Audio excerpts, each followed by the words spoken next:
ಮೈಸೂರಿನ ಉದಯಗಿರಿ ಠಾಣೆ ಮೇಲೆ ಕಲ್ಲು ತೂರಾಟ ಪ್ರಕರಣದ ತನಿಖೆ ಚುರುಕುಗೊಂಡಿದೆ. ಆರೋಪಿ ಸತೀಶ್ ಹಾಕೊಂಡಿದ್ದಂತ ಸ್ಟೇಟಸ್ ವೈರಲ್ ಆಗಿದೆ. ಅಲ್ಲದೆ ಜನರನ್ನ ಸಮಾಧಾನಗೊಳಿಸುವುದಕ್ಕೆ ಡಿಸಿಪಿ ಮತ್ತೆ ಪೊಲೀಸ್ ಸಿಬ್ಬಂದಿ ಹರಸಾಹಸ ಪಡ್ತಾ ಇರುವಂತಹ ವಿಡಿಯೋ ಟಿವಿ9ಗೆ ಲಭ್ಯವಾಗಿದೆ.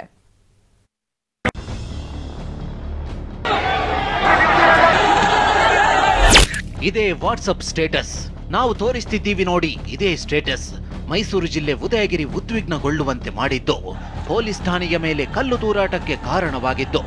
ಆರೋಪಿ ಸತೀಶ್ ಸ್ಟೇಟಸ್ ಹಾಕಿಕೊಂಡಿದ್ದದ್ದು ಇದೇ ಆಕ್ಷೇಪಾರ್ಹ ಫೋಟೋವನ್ನ. ಈ ಫೋಟೋವನ್ನ ಮತ್ತೊಂದು ಮೊಬೈಲ್ನಿಂದ ವಿಡಿಯೋ ಮಾಡಲಾಗಿದ್ದು, ಇದೇ ವಿಡಿಯೋ ಮತ್ತು ವಾಟ್ಸ್ಆಪ್ ಸ್ಟೇಟಸ್ನ ಸ್ಕ್ರೀನ್ಶಾಟ್ ಶೇರ್ ಆಗಿರೋ ಬಗ್ಗೆ ಶಂಕೆ ವ್ಯಕ್ತವಾಗಿದೆ.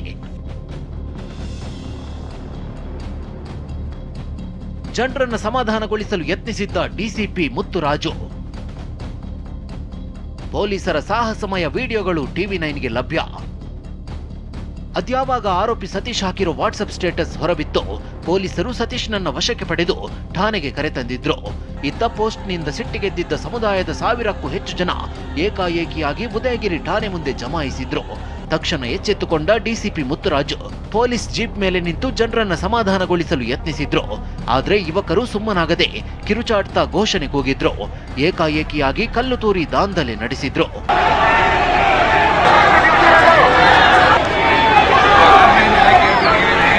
ಸಾವಿರಾರು ಜನರ ನಡುವೆ ಬೆರಳೆಣಿಕೆಯಷ್ಟಿದ್ದ ಪೊಲೀಸರು ಕಲ್ಲು ತೂರಾಟಕ್ಕೂ ಜಗ್ಗದೆ ಕೆಲಸ ಮಾಡಿದ್ರು.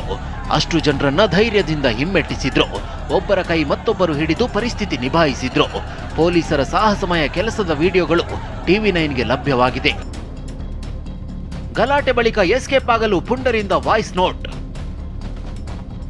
ಇನ್ಸ್ಟಾಗ್ರಾಂ ವಿಡಿಯೋ ಡಿಲೀಟ್ ಮಾಡುವಂತೆ ಆಡಿಯೋ ಸಂದೇಶ. ವಿಡಿಯೋ ದೃಶ್ಯ, ಸಿಸಿಟಿವಿ ಫುಟೇಜ್ ಆಧರಿಸಿ ಪೊಲೀಸರು ಕಿಡಿಗೇಡಿಗಳ ಪತ್ತೆಗೆ ಬಲೆ ಬೀಸುತ್ತಿದ್ದಂತೆ ಕಲ್ಲು ತೂರಾಟ ನಡೆಸಿದ್ದ ಗ್ಯಾಂಗ್ ಎಚ್ಚೆತ್ತುಕೊಂಡಿತ್ತು. ಎಸ್ಕೇಪ್ ಆಗೋದಕ್ಕೆ ಇನ್ಸ್ಟಾಗ್ರಾಂ, ಫೇಸ್ಬುಕ್ ವಿಡಿಯೋ ಡಿಲೀಟ್ ಮಾಡುವಂತೆ ಸಾವಿರಾರು ಮಂದಿಗೆ ವಾಟ್ಸ್ಆಪ್ನಲ್ಲಿ ಆಡಿಯೋ ಸಂದೇಶ ರವಾನಿಸಿತ್ತು. अस्सलाम वालेकुम मेरे ग्रुप के सब भाइयों को, जो मेरा भाइयां इंस्टाग्राम में कल के स्टोरियां डाल को ही पूरे स्टोरियां डिलीट करो. क्राइम ब्रांच वाले मुझे फ़ोन करे थे, उन्होंने बोले अब कौन कौन स्टोरियां इंस्टाग्राम में डाल को ही सबको भी सर्च कर रही. कम से कम एक 60-70 छोकरदांग उठा को ही अब इंस्टाग्राम में कौन कौन स्टोरियां डाल को ही उनको भी ये वाचिंग कर को उनकी आइडिया चेक कर को क्या तो ब्लैक लिस्ट में तो उनको भी उठाने की कोशिश कर रही. मेरे भाइयां जितने भी इंस्टाग्राम में स्टोरियां डाल को ही पूरे भी डिलीट कर डालो. स्टोरियां गिना क्या भी डालना जो उनको.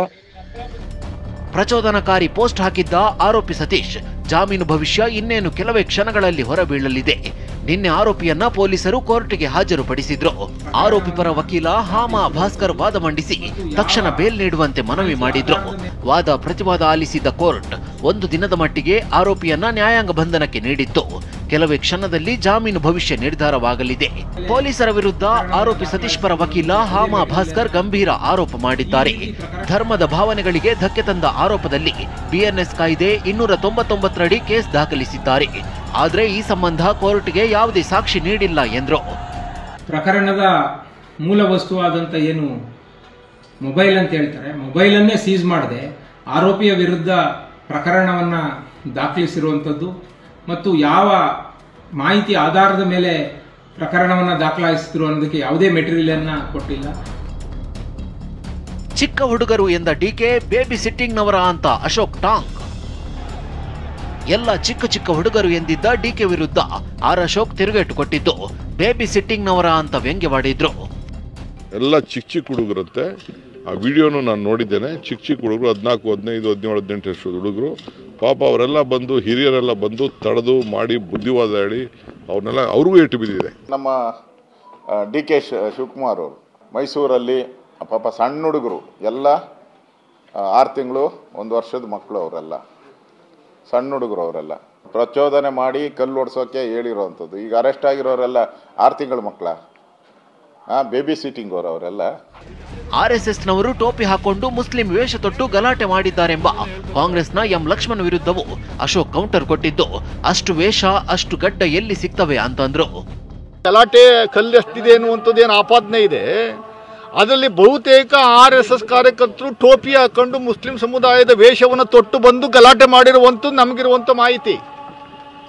ನಾನು ಪೊಲೀಸ್ ಸ್ಟೇಷನ್ಗೆ ಕಂಪ್ಲೇಂಟನ್ನು ಕೊಟ್ಟಿದ್ದೀನಿ. RSS ಅವರೆಲ್ಲ ಏನೋ ಏನು ಚೇಂಜ್ ಮಾಡ್ಕೊಂಬಿಟ್ರು, ಡ್ರೆಸ್ ಚೇಂಜ್ ಮಾಡ್ಕೊಂಬಿಟ್ಟು ಅಂತಂದು ಒಂದೇ ಸರಿ ಅಷ್ಟು 1,000 ವೇಷಗಳು ಎಲ್ಲಿ ಸಿಗ್ತವೆ, ಅಷ್ಟು ಟೋಪಿಗಳು ಎಲ್ಲಿ ಸಿಗ್ತವೆ, ಅಷ್ಟು ಪೈಜಾಮಾಗಳು ಎಷ್ಟು ಸಿಗ್ತೈತೆ, ಅಷ್ಟು ಗಡ್ಡ ಎಲ್ಲಿ ಸಿಗ್ತೈತೆ, ಅಷ್ಟು ಬಾರ್ ಯಾಕಂದ್ರೆ ಅದು ಶೇವಿಂಗ್ ಮಾಡ್ಕೊಬೇಕಲ್ಲ ನೀಟಾಗಿ, ಇದಕ್ಕೆ ಒಂಥರ ಇದು ಬರೋ ಥರ ಅಷ್ಟು ಶೇವಿಂಗ್ ಅಂಗಡಿಗಳು ಎಲ್ಲವೇ ಅಷ್ಟು ಜನಕ್ಕೂ.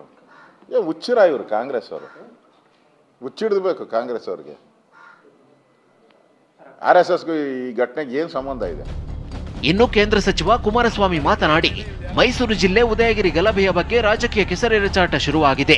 ರಾಜಕಾರಣಿಗಳು ರಾಜ್ಯದ ಸಮಸ್ಯೆ ಬಗ್ಗೆ ಗಮನ ಹರಿಸಲಿ ಅಂದ್ರು. ಕೇಂದ್ರ ಸಚಿವ ಜೋಶಿ ಪ್ರತಿಕ್ರಿಯಿಸಿ, ಮೈಸೂರು ಗಲಭೆ ಪೂರ್ವ ನಿಯೋಜಿತ ಕೃತ್ಯ ಅಂದ್ರು. ಕಾಂಗ್ರೆಸ್ ಸರ್ಕಾರ ಬಂದ್ಮೇಲೆ ಮತಾಂಧ ಶಕ್ತಿಗಳು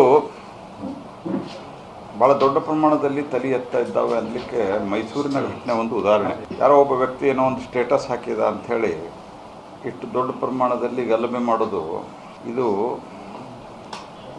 ಪೂರ್ವ ತಯಾರಿಯಿಂದ ಆಗಲಿಕ್ಕೆ ಸಾಧ್ಯ ಇಲ್ಲ. ಇದರಲ್ಲಿನ ಎಲ್ಲ ಆಯಾಮಗಳಲ್ಲಿ ತನಿಖೆ ಆಗಬೇಕು. ಯಾರೋ ಒಂದು ಸೋಷಿಯಲ್ ಮೀಡಿಯಾದಲ್ಲಿ ಪೋಸ್ಟ್ ಮಾಡಿದ್ದಾರೆ, ಕೆಲವ್ರಿಗೆ ಅವೇಳನಕಾರಿಯಾದಂಥ ಪೋಸ್ಟ್ ಅದು ಅಂತಕ್ಕಂಥ ಹಿನ್ನೆಲೆಯಲ್ಲಿ ಮತ್ತೊಂದು ಸಮಾಜದವರು ಏನೋ ಒಂದು ದೊಡ್ಡ ಮಟ್ಟದ ಗುಂಪನ್ನು ಸೇರಿಸಿ ಕಲ್ಲು ತೂರಾಟಗಳು, ಸರ್ಕಾರದ ಅಧಿಕಾರಿಗಳ ವಾಹನಗಳ ಮೇಲೆ ಕಲ್ಲು ತೂರಾಟ, ಒಂದು ಅಶಾಂತಿಯ ವಾತಾವರಣ ಉಂಟು ಮಾಡಲಿಕ್ಕೆ ಹೊರಟಿದ್ರು. ಹಿನ್ನೆಲೆಯಲ್ಲಿ ಈಗ ರಾಜಕೀಯ ಪ್ರಾರಂಭ ಆಗಿದೆ. ನಾನು ಒಂದು ಹೇಳ್ತಕ್ಕಂಥದ್ದು ರಾಜಕಾರಣಿಗಳಿಗೆ, ಇವತ್ತು ರಾಜ್ಯ ಯಾವ ಪರಿಸ್ಥಿತಿಯಲ್ಲಿ ನಾವು ಹೋಗ್ತಾ ಇದ್ದೇವೆ ಅದನ್ನು ಸ್ವಲ್ಪ ಗಮನ ಕೂಡ ಸೂಕ್ತ ಅನ್ನೋದು ನನ್ನ ಅಭಿಪ್ರಾಯ. ಅದಕ್ಕೆ ಹೆಚ್ಚಿನ ಆದ್ಯತೆ ಕೊಡೋದು. ಮೈಸೂರಿನ ಉದಯಗಿರಿ ಠಾಣೆ ಮೇಲಿನ ಕಲ್ಲು ತೂರಾಟ ಪ್ರಕರಣವನ್ನ ಪೊಲೀಸರು ಗಂಭೀರವಾಗಿ ಪರಿಗಣಿಸಿದ್ದು ತನಿಖೆ ಚುರುಕುಗೊಳಿಸಿದ್ದಾರೆ. ದಿನಕ್ಕೊಂದು ಸ್ಫೋಟಕ ಅಂಶಗಳು ರಿವೀಲ್ ಆಗ್ತಿವೆ. Bureau report, TV9.